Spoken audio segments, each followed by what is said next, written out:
Saudara yang dikasihi oleh Tuhan, betapa menjadi satu kebutuhan utama dalam situasi zaman yang sangat menakutkan ini, yaitu disertai Tuhan. Sebab kalau Tuhan sertai kita, firman Tuhan berkata, kalau Tuhan di pihak kita, siapa yang melawan kita? Termasuk corona pun tidak bisa melawan kita kalau kita disertai Tuhan.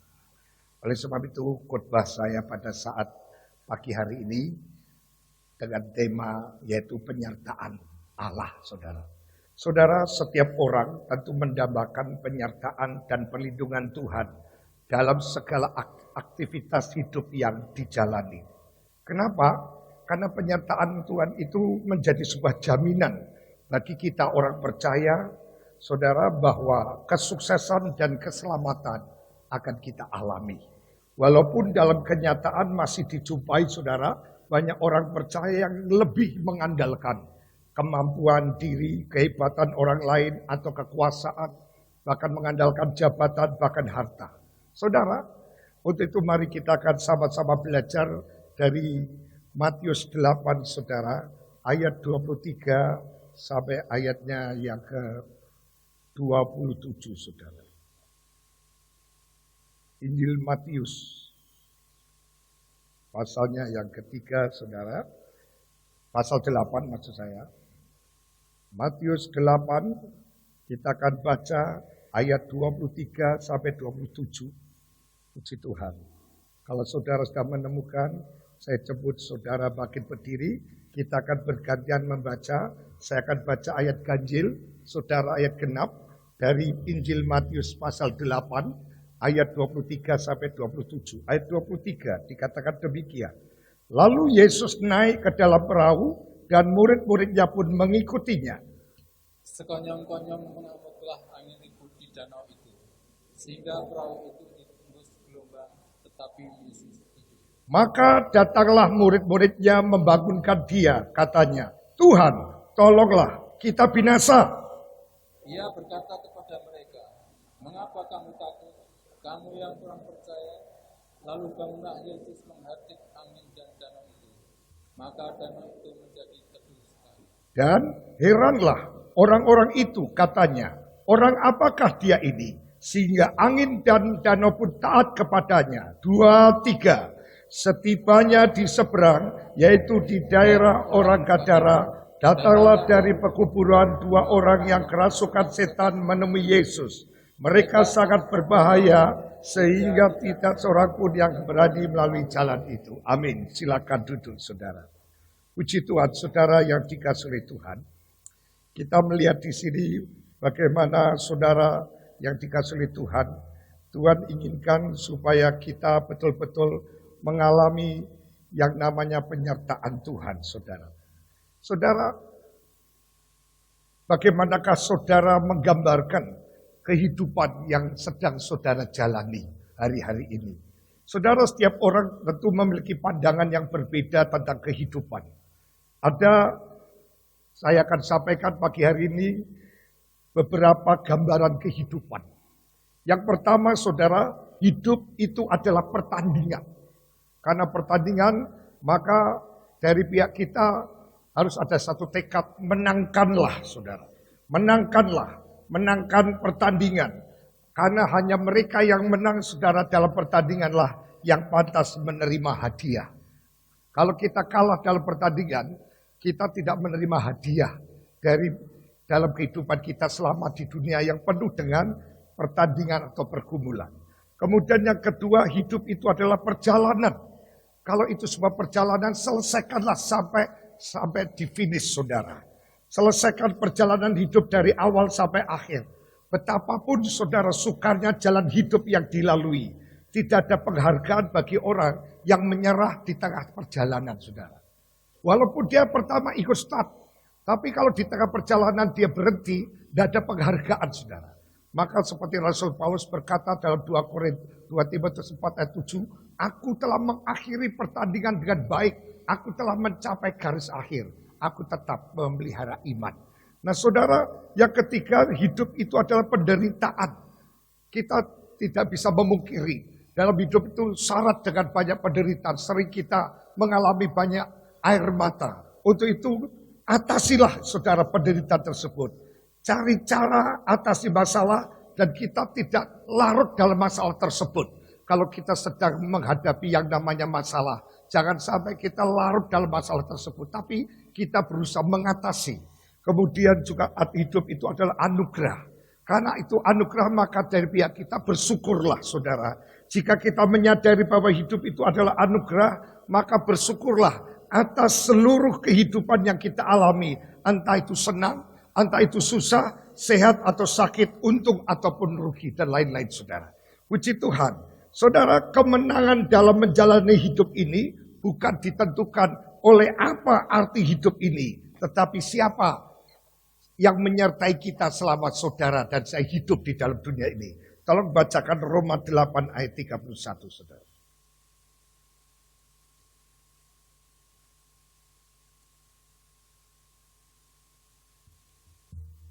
Roma 8 ayat yang 31. Sebab itu, apakah yang akan kita katakan tentang semuanya itu? Jika Allah di pihak kita, siapakah yang akan melawan kita? Puji Tuhan, saudara, dari sini kita melihat bahwa kemenangan yang saudara kan alami dalam menjalani hidup ini, itu tidak ditentukan oleh apa arti hidup ini. Tetapi siapa yang menyertai kita, saudara.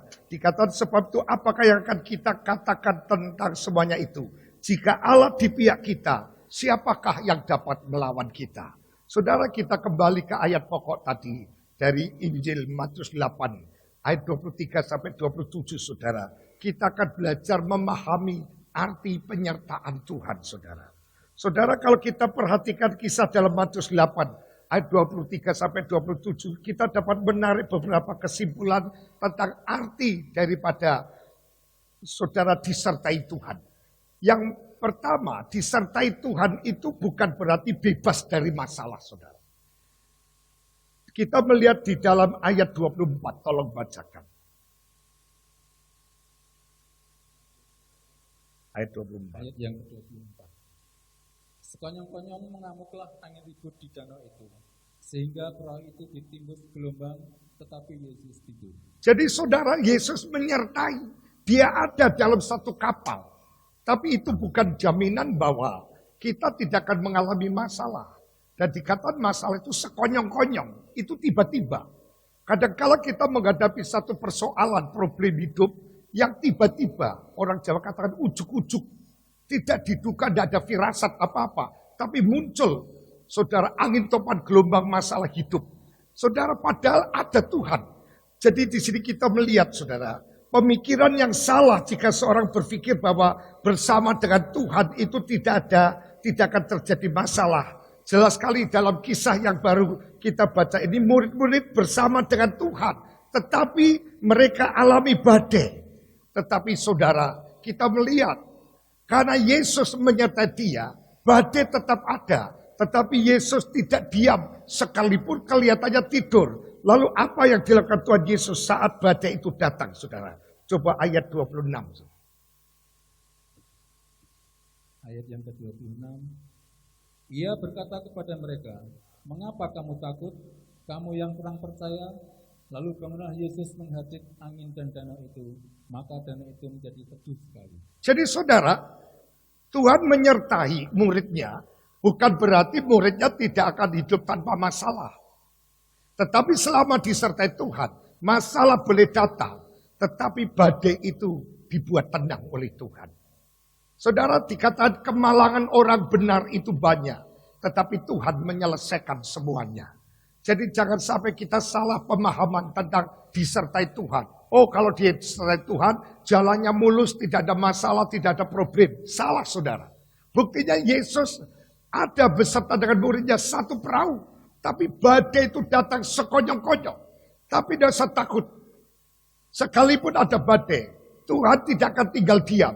Dia akan lakukan sesuatu, yaitu menenangkan badai. Jadi saudara, penyertaan Tuhan itu dibuktikan Tuhan menenangkan kita. Semua yang begitu kacau, semua yang begitu saudara tidak bisa terkendali, pada ujungnya akan dibuat tenang. Mungkin saat ini saudara merasa, kenapa ya saya sudah setia sama Tuhan, saya sudah banyak berdoa, saya sudah sungguh-sungguh. Kenapa badai tetap datang? Biarkan saja saudara, badai itu diizinkan Tuhan. Untuk kita dilatih Tuhan untuk mengalami satu pengalaman pribadi, di mana Tuhan mendemonstrasikan kuasanya secara nyata. Kita tidak hanya mendengar kata orang atau dengar khotbah, tapi kita mengalami sendiri saat kita menghadapi badai. Waktu Tuhan beserta, maka tugas Tuhan menyertai kita adalah membuat tenang itu badai. Mungkin badai itu betulnya badai dalam bidang ekonomi. Sementara kita mungkin sempat goncang, tapi pasti Tuhan tolong. Jika goncangan itu ditenangkan, ekonomi sudah akan dipulihkan kembali. Mungkin saudara badainya dalam bentuk penyakit. Tahu-tahu ada penyakit, bahkan itu mungkin penyakit yang sangat bahaya. Biarkan izinkan, sebab Tuhan akan demonstrasikan bahwa bilur Yesus itu berkuasa. Bahkan masih ada mujizat sampai sekarang. Sehingga pada ujungnya saudara disembuhkan dengan cara ajaib. Jadi saudara jangan kita punya pandangan yang salah. Kalau Tuhan beserta, hidup saya akan mulus-mulus saja. Tidak ada persoalan. Salah saudara. Bahkan dikatakan orang yang benar. Saudara. Kemalangan orang benar. Biasanya kemalangan itu orang yang jahat. Orang berdosa. Ini orang benar. Banyak, tidak sedikit. Jumlahnya tidak tahu berapa. Tapi ujungnya Tuhan selesaikan. Amin saudara. Puji Tuhan. Jangan takut saudara. Jangan panik. Semua seizin Tuhan. Dan yang kita imani adalah Tuhan pasti menenangkan badai itu. Badai itu akan dibuat Tuhan tenang. Itulah bentuk penyertaan Tuhan. Di tengah badai ada Tuhan beserta. Dan Tuhan melakukan satu keajaiban. Menenangkan badai. Sehingga badai itu lama-kelamaan akan surut dengan sendirinya. Lalu kita punya pengalaman indah bersama Tuhan. Tak kala Tuhan mendemonstrasikan bentuk kekuasaannya. Dalam saudara membuat redanya badai topan kehidupan kita. Saudara, yang kedua kita melihat ayat 25, saudara. Ayat yang ke-25. Maka datanglah murid-muridnya membangunkan dia, katanya, Tuhan tolonglah kita binasa. Saudara, saat badai itu datang, murid itu datang kepada Yesus, membangunkan. Bukan berarti Yesus sekarang tidur, saudara. Tapi mungkin Yesus itu sepertinya diam saja. Ternyata saudara kita melihat disertai Tuhan sama halnya dengan saudara mengizinkan Tuhan memegang kendali hidup kita. Kita sudah gagal, kita sudah berusaha, orang Jawa kata nawu, dikeluarkan semua air yang dalam kapal, perahu, tapi tetap gagal. Dah, kita sekarang serahkan semua biar Tuhan yang mengendalikan. Dia bangunkan Yesus, saudara. Jadi saudara disertai Tuhan sama halnya dengan mengizinkan Tuhan untuk memegang kendali hidup kita. Menyerahkan kendali kehidupan pada Tuhan sama dengan menjadikan Tuhan itu kepala dalam kehidupan kita. Dia yang mengendalikan, dia yang mengatur. Saudara, kadang-kala kita diizinkan, dibuat susah, dibuat lelah, capek. Sampai dikatakan kita angkat tangan nyerah. Lalu saat saudara menyerah, kita kata Tuhan, bagianku sudah kulakukan. Dan saatnya tinggal bagian Tuhan. Saya serahkan semua kepada Tuhan. Maka Tuhan akan turun tangan. Tuhan akan berkarya. Sehingga terjadilah mujizat. Jadi saudara, kalau saudara disertai Tuhan artinya saudara dan saya menyerahkan saudara atau mengizinkan Tuhan memegang kendali kehidupan kita. Selama ini mungkin saudara kita merasa kuat, merasa mampu. Ya, Tuhan diam. Ditunggu sampai dia kelenger. Sampai saudara sudah tidak sanggup saya. Dan Tuhan inginkan kita belajar menyerahkan kendali itu ke dalam tangan Tuhan. Biar Tuhan jadi kepala yang ngatur, yang menentukan. Bukan kehendakku yang jadi, tapi kehendakmu lah yang terjadi. Puji Tuhan saudara. Yang ketiga saudara, disertai Tuhan itu menuntut tindakan iman saudara. Tolong bacakan ayat yang ke-26 saudara. Ayat yang ke-26. Ia berkata kepada mereka, mengapa kamu takut, kamu yang kurang percaya? Lalu bangunlah Yesus menghardik angin dan danau itu. Maka danau itu menjadi teduh sekali. Saudara, Disertai itu menuntut tindakan iman. Di mana penyertaan Tuhan itu bukan berarti kita menunggu lautan menjadi teduh. Kemudian pintu-pintu terbuka dan jalan diratakan. Melangkah dengan iman sebab Tuhan itu adalah lebih kuat daripada kita, saudara. Kita ke Tuhan saja. Kita ke Tuhan saja. Tidak mudah loh saudara kita percaya sama Tuhan. Kita seringkali dengan kekuatan kita, dengan usaha kita. Tetapi kita, saudara, gagal. Nah, murid Tuhan di sini dia melangkah dengan iman. Kita bangunkan Yesus. Mungkin kita berkata orang, Yesus itu isopo, paling khotbah tok, ngajari tok. Kalau soal nelayan kan kita orangnya. Biarin dia tidurlah. Tapi dia dengan semangat, kita bangunkan dia, minta tolong. Berarti dia percaya bahwa Yesus itu sanggup, saudara. Cara manusia dia, saudara, Yesus itu tidak pernah belajar kenelayanan, saudara. Tapi dia percaya Yesus bisa. Saudara, inilah tindakan iman yang dilakukan murid Tuhan. Mungkin murid yang lain agak bilang, ngapain? Dia bisa apa? Bantu nawu. Alah, tenaga satu tidak efek. Udah kita saja. Tapi kondisi sudah parah ini, kita udah panik. Diambil keputusan, datang sama Yesus, bangunkan. Secara pendapat saudara berpikir, bangunkan Yesus itu untuk apa? Untuk bantu namu. Sebab di dalam perkataan tadi saudara, Tuhan kenapa kau biarkan kami yaitu binasa? Ya, kenapa kau biarkan kami binasa? Seakan-akan saudaraku yang kekasih, murid Tuhan itu berkata, kok engkau diam saja, kami capek-capek. Namu, engkau malah tidur, mau bantu saya. Saya kira dia membangunkan Yesus bukan disuruh membantu untuk sama-sama kerja. Tetapi dia punya iman bahwa Yesus itu bisa. Masihkah ada iman di hadapan saudara bahwa Yesus sanggup menolong masalah saudara? Itu yang menjadi pertanyaan yang jadi masalah kita. Kadang-kala kita membatasi kuasa Tuhan. Tidak mungkin. Semuanya tidak mungkin, mustahil. Sehingga kita sudah tidak ada iman lagi untuk datang sama Tuhan. Minta Tuhan terlibat di dalamnya. Karena kita sudah berpikir bahwa zaman sekarang sudah tidak ada mujizat. Sulit, jarang kita temukan ada sesuatu yang dasar. Itu zamannya Yesus. Kalau zaman sekarang tidak bisa. Maka dari itu banyak orang yang tidak punya iman lagi melangkah. Datang pada Tuhan untuk berdoa. Saudara seperti Yairus saudara. Anaknya sudah sekarat dan hampir mati. Mungkin tinggal melihat nafas-nafas terakhir. Tetapi Yairus punya iman. Saya mau datang sama Yesus. Loh kenapa? Saya percaya Yesus bisa menolong. Tapi anakmu sudah kritis. Nanti kamu pergi dia mati apa ada gelo. Kamu tidak lihat yaitu terakhir-terakhirnya. Tidak, saya percaya Yesus bisa. Pada waktu ketemu Yesus. Yesus mau. Wah dia senang. Ada harapan.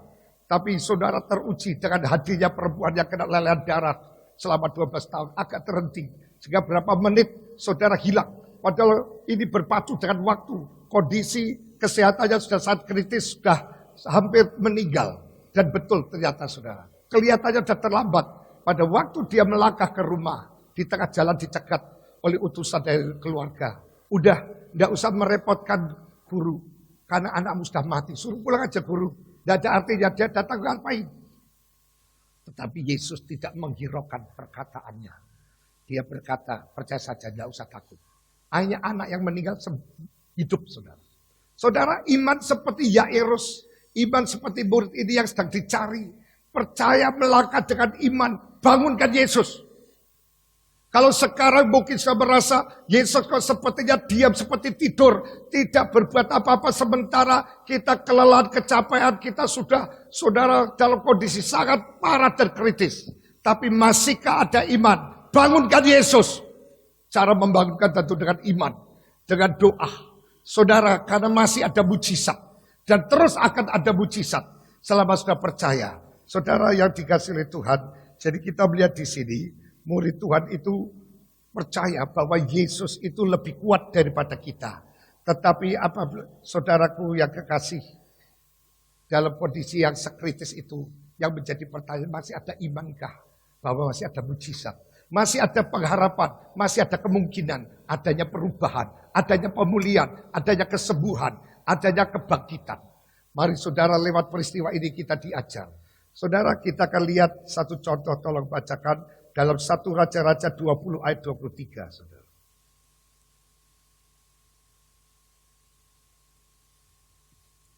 Satu Raja-Raja 20 ayat yang ke-23. Pegawai-pegawai Raja Aram berkata kepadanya, Allah mereka ialah Allah gunung. Itulah sebabnya mereka lebih kuat daripada kita. Tetapi apabila kita berperang melawan mereka di tanah rata, pastilah kita lebih kuat daripada mereka. Saudara, kita melihat di sini musuh mengatakan Allahnya orang Israel itu Allahnya gunung. Jadi kalau kita perang di gunung pasti kita kalah. Tapi dia bukan Allah lembah.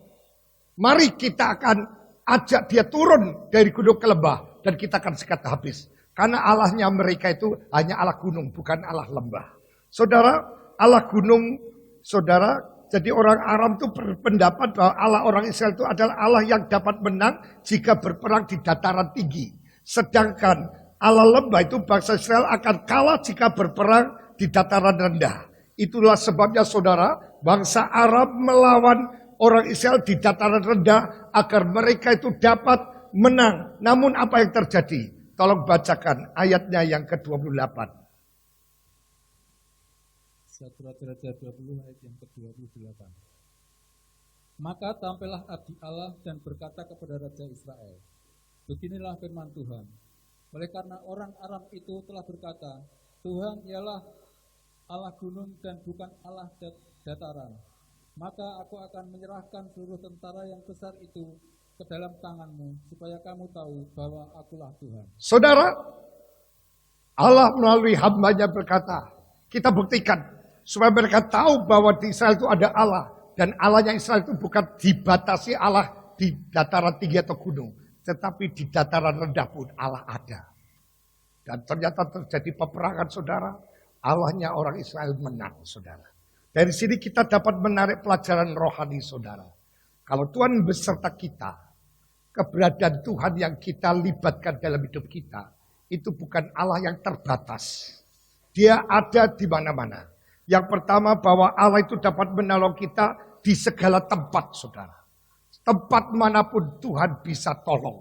Coba bacakan Mazmur 139 saudara. Ayat 7 sampai 10.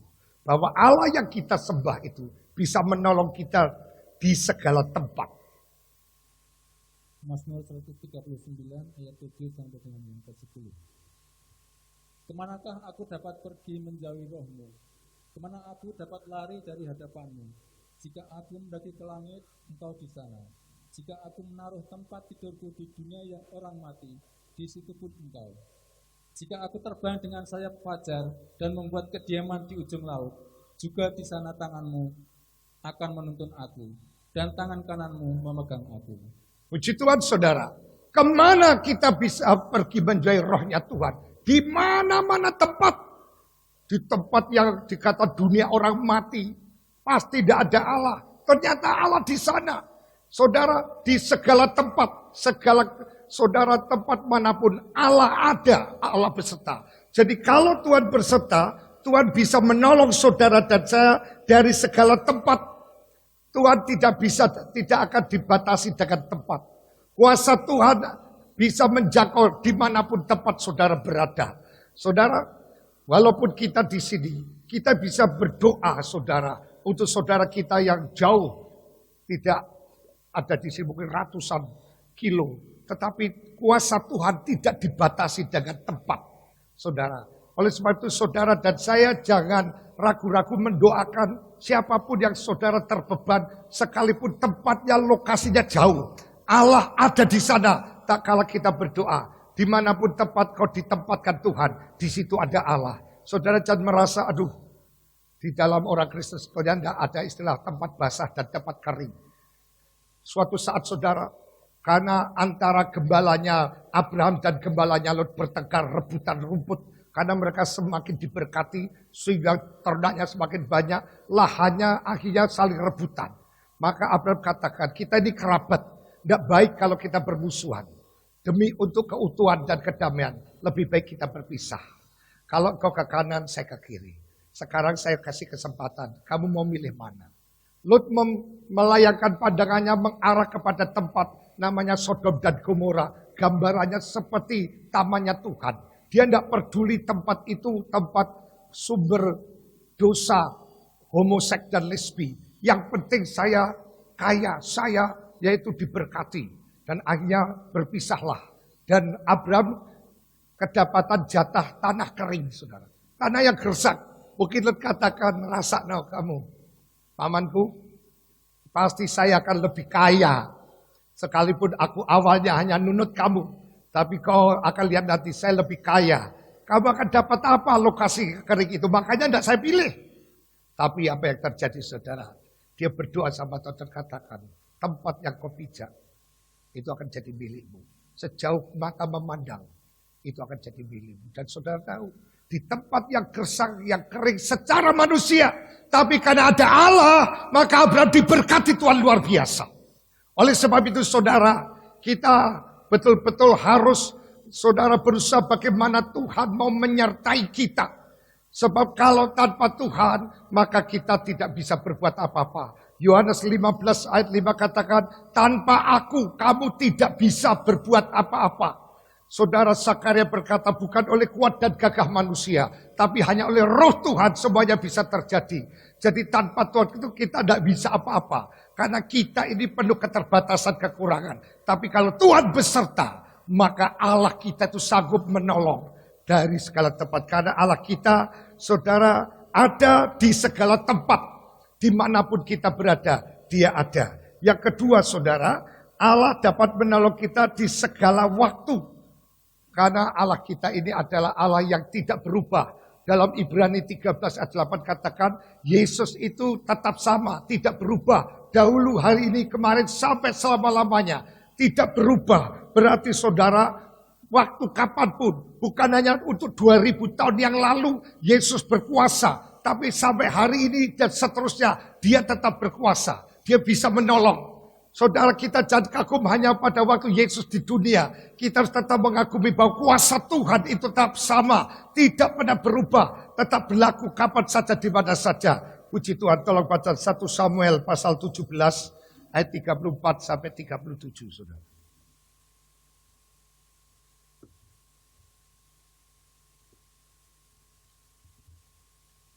1 Samuel 17 ayat 34 sampai dengan 37. Tetapi Daud berkata kepada Saul, "Hambamu ini biasa mengembalakan kambing domba ayahnya. Apabila datang singa atau beruang yang menerkam seekor domba dari kawanannya, maka aku mengejarnya, menghajarnya, dan melepaskan domba itu dari mulutnya. Kemudian apabila ia berdiri menyerang aku, maka aku menangkap janggutnya, lalu menghajarnya dan membunuhnya. Baik singa maupun beruang telah dihajar oleh hambamu ini. Dan orang Filistin yang tidak bersunat itu, ia akan sama seperti salah satu daripada binatang itu, karena ia telah mencemooh barisan daripada Allah yang hidup." Pula kata Daud, "Tuhan yang telah melepaskan aku dari cakar singa dan dari cakar beruang, Dia juga akan melepaskan aku dari tangan orang Filistin itu." Kata Saul kepada Daud, "Pergilah, Tuhan menyertai engkau." Saudara, waktu Daud menawarkan diri mau melawan Goliat, maka Saul berkata, "Tidak mungkin kamu bisa melawan dia, karena kamu masih muda. Sementara lawanmu sejak muda dia sudah biasa perang." Tapi Daud bersaksi, "Selama ini saya jadi gembala. Dalam pengalaman saya menggembalakan domba, saya seringkali harus melawan dengan beruang maupun dengan singa, macan apapun. Tapi semuanya dapat saya kalahkan oleh karena pertolongan Tuhan. Kalau Tuhan sudah menolong saya, tak kala saya melawan binatang buas, hari ini juga Tuhan akan menolong saya melawan Goliat, orang Filistin yang tidak bersunat itu." Ini satu bukti bahwa Tuhan Yesus itu berkuasa menolong saudara di segala waktu. Baik waktu dia ada sebagai gembala, dan sekarang dia di dalam medan perang, Tuhan pasti tolong. Nah, inilah saudara yang membuat kita harus percaya. Kalau Tuhan menyertai kita, penyertaan Tuhan dalam menolong kita tidak pernah terbatas oleh waktu. Mungkin saudara berapa tahun lalu ditolong Tuhan. Percayalah saudara, waktu sudah berjalan 10 tahun kemudian kuasanya, kasihnya juga tetap sama. Dia tetap akan menolong saudara dan saya. Dia tidak hanya menolong terbatas kapan, itu berapa tahun yang lalu. Tapi Tuhan berkata, Yesus itu tidak berubah. Dahulu, hari ini, kemarin, besok, bahkan sampai selama-lamanya. Yesus tetap sama. Dia tetap berkuasa, dia tetap ajaib. Dia sanggup menolong kita. Saudara, jangan batasi karena waktu. Mungkin saudara hidup di zaman modern. Apakah mungkin mujizat ada? Saudara, kalau 2000 tahun yang lalu ada mujizat, hari ini tetap ada mujizat. Amin, saudara. Mari kita tetap punya pengharapan. Sekalipun saudara melihat keadaannya sudah terpuruk, sepertinya tidak ada harapan. Tapi kita percaya, saudara, kita punya Tuhan yang sanggup menolong di segala waktu.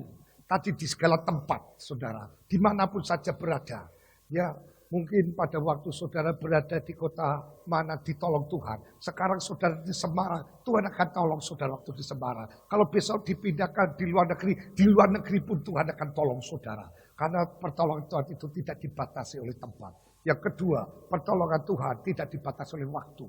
Saudara, sampai ada pujian katakan, kalau orang lain ditolong, saya juga. Saudara, dulu saya ditolong, sekarang juga ditolong Tuhan. Jadi percayalah saudara, waktu itu tidak membatasi berhentinya kuasa Tuhan menolong kita. Kalau dulu pernah ditolong, sekarang juga akan ditolong. Dan terus akan ditolong. Sehingga saudara ada kata Ebenezer, sampai sekarang Tuhan sudah tolong saya. Dan Tuhan akan terus menolong saya sampai selama-lamanya. Yang ketiga, Allah itu dapat menolong kita di segala situasi. Di segala situasi. Tolong bacakan dalam Mazmur 23. Ayat 1 sampai 4, saudara.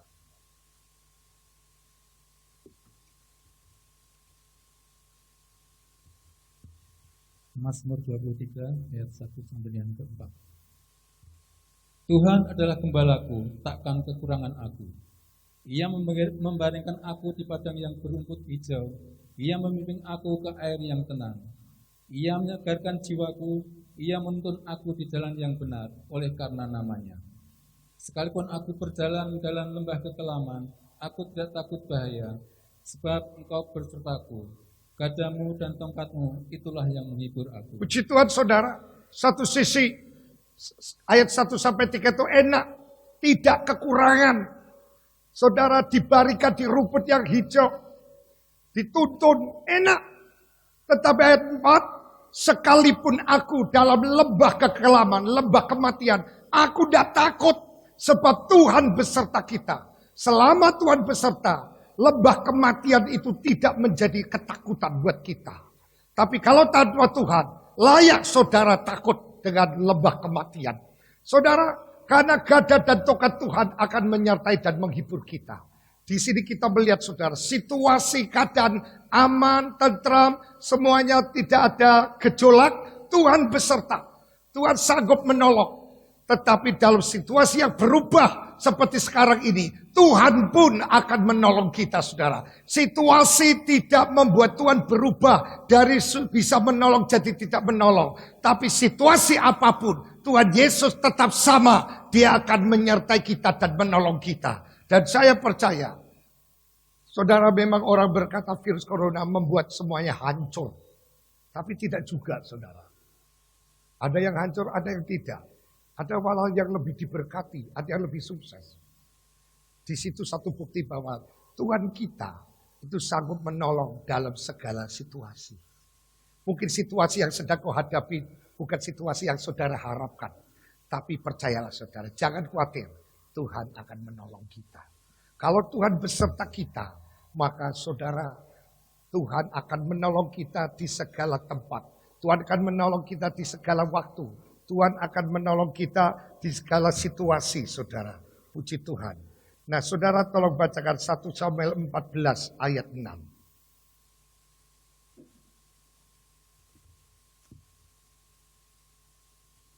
1 Samuel 14 ayat yang ke-6. Berkatalah Yonatan kepada bujang pembawa senjata ini itu, mari kita menyeberang ke dekat pasukan pengawal orang-orang yang tidak bersunat ini. Mungkin Tuhan akan bertindak untuk kita, sebab bagi Tuhan tidak sukar untuk menolong. baik dengan banyak orang maupun dengan sedikit orang. Saudara, dikatakan sebab bagi Tuhan tidak sukar untuk menolong. Baik dengan banyak orang maupun dengan sedikit orang. Bagi Tuhan tidak ada masalah. Jadi saudara, bagi Tuhan tidak sukar untuk menolong saudara. Baik di tempat, di waktu maupun dalam situasi apapun. Tuhan bisa menolong. Maka dari itu saudara, kita berusaha supaya Tuhan itu menyertai kita, saudara. Menyertai kita. Kalau Tuhan beserta kita, kira-kira berkat apa yang bakal saudara terima? Tadi adalah saudara pelajaran rohani bahwa orang dunia berkata, Allahnya orang Kristen hanya bisa nolong di situasi di puncak-puncak. Tapi di dataran tidak bisa. Ternyata dibuktikan baik di gunung maupun di dataran. Tuhannya kita bisa mengatasi. Dari sini kita bisa mendapatkan satu pelajaran rohani. Bahwa Allah kita berkuasa menolong di segala tempat, segala waktu dan segala situasi. Karena bagi Tuhan tidak ada yang masalah sukar. Baik banyak atau sedikit yang harus kita hadapi. Bagi Tuhan itu kecil saudara.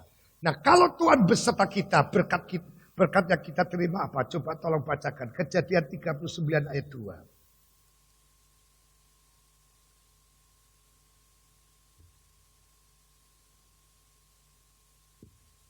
Kejadian 39 ayat yang kedua. Tetapi Tuhan menyertai Yusuf sehingga ia menjadi seorang yang selalu berhasil dalam pekerjaannya.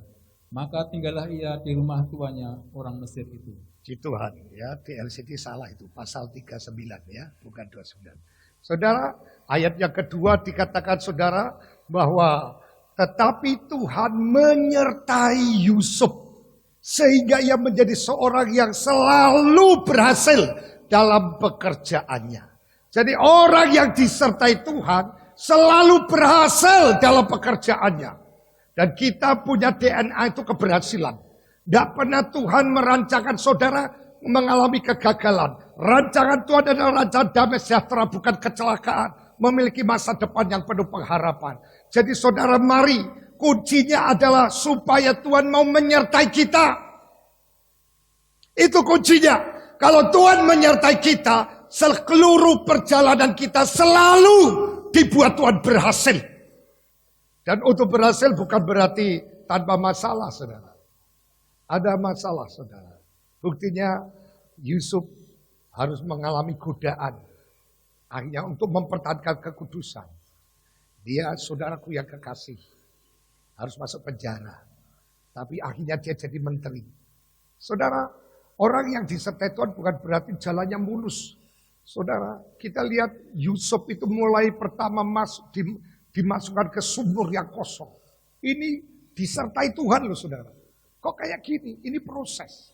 Diangkat, dijual, jadi budak di pasar. Berjejeran dengan orang-orang yang gudikan saudara. Ternyata ada seorang Potifar tertarik karena ini dari semua budak ini lain. Bersih dan sebagainya. Dan tentu harganya mahal. Saudara, akhirnya jadi budak. Di situ dia kerjanya tiap hari hanya memandikan kuda, saudara. Disertai Tuhan. Kok kayak gini nasib saya? Lalu karena dia disertai Tuhan, dia selalu bekerja selalu baik sampai dinilai oleh majikannya. Dia dimasukkan ke rumahnya. Disuruh bersih-bersih, saudara. Karena dia rajin, bersih, bahkan jujur. Akhirnya apa yang terjadi? Semua kunci berangkas apa diserahkan kepada Yusuf. Kecuali istrinya. Yaitu Potifar. Semua diserahkan Yusuf. Yusuf jadi penguasa kekayaannya, majikannya. Saudara, di situ dia merasa, apa ini yang disertai Tuhan. Ada masanya terpuruk, ada masa terangkat. Tapi itu belum selesai. Ternyata istrinya Potifar sudah lama memamati. Dia birahi sama Yusuf. Dia goda. Dia setiap hari ngerayu-rayu ngajak tidur bareng. Tapi Yusuf itu anak Tuhan. Dia tidak mau berbuat zina. Dia tolak saudara. Akhirnya difitnah. Masuk penjara. Kemudian setelah itu di penjara dia bisa mengartikan mimpi.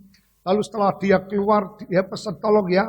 Nanti kalau tolong ingat nama saya. Saya sudah berjasa buat kamu. Ternyata dilupakan sama orang yang pernah dibantu. Setelah 2 tahun baru Kairos Tuhan tiba. Dia bisa keluar dari penjara menerjemahkan mimpinya Fir'aun. Akhirnya bisa berhasil dan terjadilah pengangkatan dia jadi Perdana Menteri. Orang nomor 2, saudara. Puji Tuhan, berhasil dalam perjalanannya. Tapi berhasil itu bukan berarti mulus. Ada banyak persoalan yang dihadapi. Yang kedua, coba tolong baca 1 Samuel 18 ayat 14, saudara.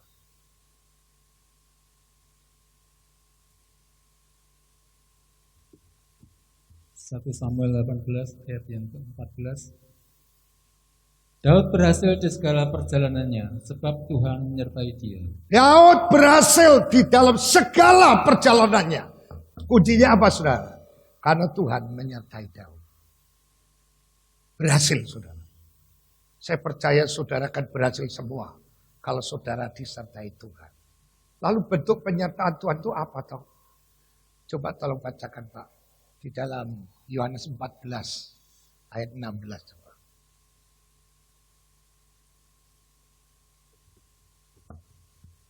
Yohanes 14 ayat yang ke-16. Aku akan minta kepada Bapa, dan ia akan memberikan kepadamu seorang penolong yang lain, supaya ia menyertai kamu selama-lamanya. Jadi yang dimaksud penyertaan Tuhan zaman akhir ini adalah hadirnya Roh Kudus. Roh Kudus itu kuncinya saudara berhasil. Karena dia bertugas menyertai saudara. Waktu saudara Daud dilantik, ditakbiskan jadi raja dari saudara tanduk berisi minyak, maka dikatakan sejak dia dilantik, maka roh Tuhan berkuasa mulai sekarang dan seterusnya. Jadi saudara, Roh Kudus tinggal pada Daud bukan hanya sementara tapi seterusnya. Dan Roh Kudus itu yang membuat Daud berhasil. Bahkan Saul sebagai musuhnya ketakutan melihat Daud karena dia melihat bahwa dia disertai Tuhan. Jadi saudara, kuncinya hanya Roh Kudus. Bagaimana Roh Kudus mau diam di dalam kita, itu menentukan saudara disertai atau tidak oleh Tuhan. Saudara, Allah itu hadir, saudara. Ya, Allah itu hadir. Yang pertama, kehadirannya disebut Maha Hadir. Di mana-mana dia ada. Tidak usah di orang Kristen di gereja. Di mana-mana ada Tuhan. Dan semua agama percaya Allah itu Maha Hadir. Tapi kita tidak hanya mengalami Allah yang hadir itu karena Maha Hadir. Tapi kita ingin supaya kehadirannya kita rasakan. Jadi Maha Hadirnya itu dirasakan, dialami oleh kita. Itu yang disebut pengalaman pribadi berjumpa dengan Tuhan. Itu bisa terjadi waktu kita di kamar berdoa, menyembah, sambil menangis hancur hati, Allah melawat sehingga kau penuh Roh Kudus basah roh. Tapi saudara, kadangkala kita merasa Allah itu hadir di ibadah saja. Waktu nyanyi, aduh saya menikmati ujiannya, firman-Nya. Tapi begitu keluar dari gereja, kehadiran Allah tidak kita rasakan lagi. Yang Tuhan inginkan bukan sekedar hadir atau kehadirannya dirasakan, tapi Allah menetap. Dia hadir menetap di dalam kita. Maka dikatakan tubuhmu rumah Allah, di mana roh Allah diam di dalam kamu. Diam di sini bukan sebagai tamu, tapi dia menjadi tuan rumah dalam kehidupan kita. Nah, dia yang memimpin, mengendalikan. Inilah roh Allah yang menyamakan dengan identik dengan disertai Tuhan. Kalau Roh Kudus menetap dalam kehidupan kita, maka dia akan menolong kita di segala tempat, segala waktu, segala situasi. Mau banyak mau sedikit dia mampu. Karena Allah kita ada pada kita. Dia bukan terbatas oleh keadaan situasi. Di mana saja, kapan saja, dan apa saja dia sanggup. Maka itu saudara, kenapa ada orang Kristen hidupnya susah mengerti sampai seperti orang tidak punya Tuhan. Tapi ada orang Kristen yang mumbul terus. Kuncinya hanya di situ. Dia disertai Tuhan. Rumah tangga kita kalau disertai Tuhan, pasti bahagia, harmonis. Pekerjaan kita kalau disertai Tuhan, pasti dedel. Saudara, tubuh kita kalau disertai Tuhan, pasti sehat. Oleh sebab itu pada pagi hari ini, saudara, kita rindu Tuhan sertai saya. Jangan biarkan saya jalan seorang diri.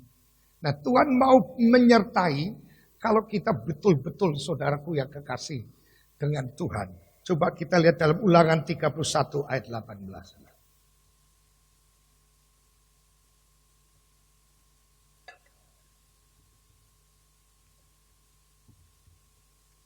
Ulangan 31 ayat yang ke-8. Sebab Tuhan, Dia sendiri akan berjalan di depanmu. Dia sendiri akan menyertai engkau, Dia tidak akan membiarkan engkau dan tidak akan meninggalkan engkau. Janganlah takut dan janganlah patah hati. Amin, saudara. Dikatakan, sebab Tuhan, Dia sendiri akan berjalan di depanmu. Dia sendiri akan menyertai engkau. Dia tidak akan membiarkan engkau. Kalau Tuhan berjalan bersama kita, menyertai kita, yang Dia lakukan, Dia tidak akan pernah membiarkan saudara. Ini luas. Tidak akan dibiarkan kondisi susah, menderita, akan hal-hal yang lain. Tidak akan dibiarkan. Sebab di dalam Ibrani, saudara, dikatakan pasalnya yang ke-13 ayat 5. Sekali-kali aku tidak akan pernah membiarkan dan meninggalkan engkau. Dikatakan aku tidak akan membiarkan engkau dan tidak akan meninggalkan engkau. Artinya aku Immanuel akan beserta kamu. Untuk itu janganlah takut, jangan patah hati. Ada aku, ada Yesus yang bersama kamu. Aku tidak akan tinggalkan kamu, tapi aku akan menyertai kau. Untuk itu jangan takut, jangan patah hati, semangat. Karena ada Tuhan, saudara. Amin, saudara. Sebagai penutup tolong bacakan di dalam Keluaran, saudara, ayat pasalnya yang ke-33 ayat 15 dan 16, saudara. Ini seorang yang dididik di Mesir 40 tahun. Penuh ilmu, kepintaran. Tapi apa komentarnya dia, saudara? Ayat 15. Keluaran 33. Keluaran 33. Keluaran 33. Berkatalah Musa kepadanya, jika engkau sendiri tidak membimbing kami, janganlah suruh kami berangkat dari Jika sini. engkau tidak membimbing aku, jangan suruh aku pergi. Terus? Dari manakah gerangan akan diketahui bahwa aku telah mendapat kasih karunia di hadapanmu, yakni aku dengan umatmu ini? Bukankah karena engkau berjalan bersama-sama dengan kami, Ya. sehingga kami, aku dengan umatmu ini, dibedakan dari segala bangsa yang ada di muka bumi ini? Saudara, Musa itu pemimpin yang luar biasa, dididik 40 tahun di Mesir. Mesir ini negara yang termaju dulu, saudara. Dia tentu bisa perang, dia sudah bisa diajari pegang bedil mungkin kalau zaman sekarang. Dia canggih. Tapi setelah dia dipanggil Tuhan, dia bilang, Tuhan, jangan sekali-kali kau nyuruh aku pergi kalau kau tidak berjalan sama saya. Artinya, saya tidak mau memimpin umatmu kalau kau tidak berjalan bersama saya. Jadi Musa sadar, sekalipun aku hebat, sekalipun aku luar biasa, tapi kalau tanpa Tuhan, saya itu tidak ada apa-apanya. Sebab yang menunjukkan bahwa kami dapat kasih karunia, itu adalah kalau kau berjalan dengan aku. Sebab dengan engkau berjalan dengan aku, maka aku dan umatmu akan dibedakan dari antara bangsa yang lain. Saudara kan jadi orang berbeda, saudara. Ya, makanya sama nasi, saudara. Bukan berbeda itu, makanya nasi bukan masalah itu ya. Dunia gelisah, bingung, cemas, saudara tetap senyum karena punya Tuhan. Kalau kita sama-sama dipengaruhi dari situasi kondisi, kita tanda tanya apakah Tuhan itu ada pada kita, tidak. Sebab di dalam 2 Korintus 13 ayat 5, ujilah dirimu sendiri. Apakah kau tetap teguh di dalam iman? Apakah kau yakin bahwa Tuhan itu ada bersama kamu? Sebab kalau tidak, kamu tidak akan tahan uji. Ya, bahwa Kristus Yesus ada di dalam diri kamu bersama kita. Sebab jika tidak, saudara tidak akan tahan uji. Karena sendirian, siapa yang kuat? Kita ini bejana tanah liat, tidak ada kekuatan apa-apa. Kita mudah sentet, mudah cuil, mudah pecah. Tapi yang membuat kita kuat menurut 2 Korintus 4 ayat 7 adalah kekuatan yang berlimpah-limpah itu berasal dari Allah, bukan dari diri kita. Jadi kalau tidak ada pribadi Allah, kita ini cuma lempung. Kita ini cuma tanah liat, kena masalah sedikit, retak. Hatinya retak, hatinya cuil, pecah, hancur, berantakan. Tapi karena di dalamnya ada satu saudara harta yang luar biasa, itu pribadi Tuhan. Dari situ kita sadar bahwa kekuatan yang berlimpah-limpah itu bukan berasal dari kita, tapi dari Allah. Nah, kalau tidak ada Allah, kita punya kekuatan terbatas. Kita hanya bisa mikul sedikit. Makanya ada pujian katakan, Tak terbatas kuasa-Mu Tuhan. Ya, semua dapat Kau lakukan. Apa yang kelihatan mustahil bagiku, itu sangat mungkin bagimu. Saudara, tiada terbatas saudara. Seberapa beratkah beban persoalanmu yang kau hadapi, kau bawa hari-hari ini. Mungkin setiap hari kau hanya mengeluh, aku tidak kuat, aku tidak sanggup. Tapi mari undang dia. Dalam Wahyu 3 ayat 20 katakan, aku berdiri di muka pintu sambil mengetuk. Barang siapa yang mendengar suaraku dan membuka pintu, aku akan masuk dan duduk makan bersama-sama. Saudara, mari kita buka hati kita. Undang dia, pribadi yang luar biasa. Izinkan dia mengepalai hidup kita, mengendalikan. Maka dia akan menyertai kita. Dia akan menolong yang di segala tempat, segala waktu, segala situasi. Karena Allah kita, Allah yang tidak dibatasi jumlahnya, baik banyak sedikit dia bisa. Baik parah atau biasa bisa. Baik kritis atau mustahil bisa. Karena dia tak terbatas kuasanya. Dan dia ada di tengah-tengah kita.